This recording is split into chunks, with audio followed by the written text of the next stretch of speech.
The state is likely to get summer rain with thunderstorms till March 30. The northern districts of Kozhikode and Kannur are likely to receive heavy rainfall. The hilly and eastern parts of the southern districts receive showers Friday evening late night. The central districts of Ernakulam and Thrissur districts are also likely to experience thunder showers. The Met Department has warned that people should be vigilant as there is a possibility of winds and strong thunderstorms at speeds of 30 to 40 km per hour in the central and northern districts on Saturday and Sunday. On the other hand, temperatures are rising in Palakkad in the scorching hot summer. The Mundur IRTC recorded a high of 41.5 degrees Celsius on Friday. This is the highest temperature this year. It was 41 degrees on Thursday and rose by 0.5 degrees on Friday. The minimum temperature is 27 degrees. Humidity is 37%. Temperatures also rose in Patambi. It was 36.8 degrees on Thursday and 37.4 degrees on Friday. The minimum temperature was recorded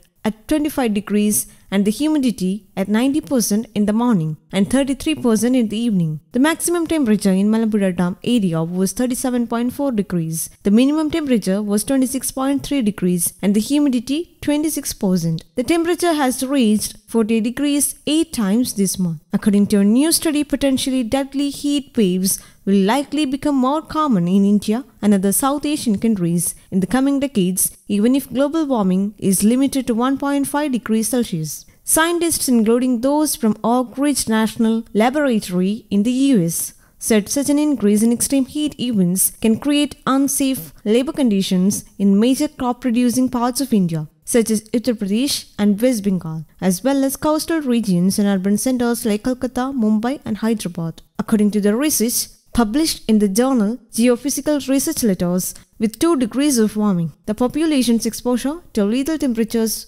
rises by close to 3 times as compared to recent years. News Desk Kaumudy, English.